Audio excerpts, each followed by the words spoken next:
Right, this is the reading and writing fill in the blanks practice number 13. And let's take a look. So we always got to drop down and take a look at the options. These are vocabulary. And with vocabulary, we got to kind of read a little bit. And I always read the sentence itself. This one right here, I see put. Put weight on, put respect on, put power on, put force on. Force will be actually physical. Respect is more slang. Put some respect on that name. That's not some we normally use for academic writing. This right here, I would say decision. There you go. Because you weigh out the decision. You're trying to make a decision. That's why they make this scale gesture, right? It means you're trying to decide which one to go with. Put weight on this decision. That would be your collocation. All right. Next, we go to tenses. Do you see any INGs? That's the first thing you check for. Do you see any INGs by itself? The answer is no. All right. So that means we are going to put a verb in here. We are going to put a verb in here. What is step one? Step one. Do we have any words in here that refer to time, dates, words that tell time? Take a look. In my opinion, one maybe, now, okay? But if you want to take it a step further, we can go to step two. Step two would be check the existing sentence to see if we have any verbs. And we have meet and we have are.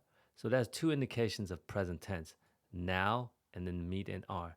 Step one and step two both indicate present tense. So that means diverged and, sorry, I can't even do that. So diverged and had diverged are both gone because those are both in the past tense family, right? Had diverged is past perfect, diverged is simple past. They're both past. So we're left with both. Have diverged, which is present perfect, and then is diverging, which is present continuous. So these two on the top are in the present tense family. Now, I don't like to pick present continuous because that is talking about something happening right now at this very moment. And it's hard to write that way in academic writing because they're not describing to you something that's happening right there at that very moment. They're usually stating facts, things like that. So for me, I'm going to say have diverged. That's more likely to be found in academic writing, unless they're telling you right now in quotation that this is something I am seeing at this very moment. Nah, that's not usually the case. All right, so let's go to the next one. This is vocabulary. These are all verbs. So with these verbs, you want to see the nouns. These are the nouns right here. Let's just take a look at the word knowledge. Knowledge. Can knowledge do any of these things? Can knowledge travel? Your knowledge can't travel. Can your knowledge exaggerate? No. People exaggerate. Knowledge does not. Can knowledge unbound? Maybe. Can knowledge dissipate?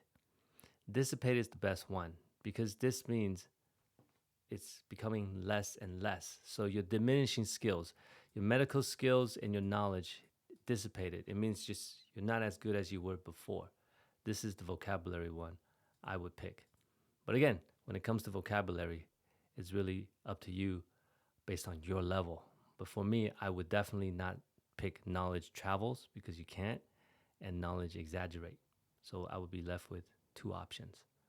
All right, next we have more vocabulary, but this right away we have a preposition. Preposition. So it's most likely a dependent preposition. So let's just read it with the word reason of, waste of, minute of, sacrifice of. I would say reason of, no, reason for, reason for, no, no, no, no reason of. Minute of, no. Sacrifice of, no. Waste of is the only one I like.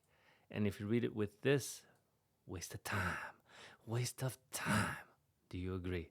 I would pick that one.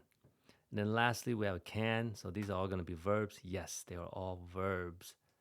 There are different types of verbs. We also have present tense verbs with positive and negative. Transmit is neutral. Cure is positive. Spoil is negative. strike is negative. So that's one way we can try to do this. Let's look at this sentence and see if we have any words that are negative. If they are negative words, we will go with negative. And I see cruel. Cruel will never be a good positive word. This is negative. Diseases? Diseases? Would this ever be a positive word? Nah. We're going with the negative. So either strike or spoil. Spoil a human being, strike a human being. I would say strike because strike means a negative impact on something. We're not talking about bowling, the activity, the sport. This is not bowling. This is strike, and it means a negative impact on. So this right here would be the answer because of diseases. Diseases have a negative impact on human beings, right? And that's my reasoning for picking these answers. I hope that helped.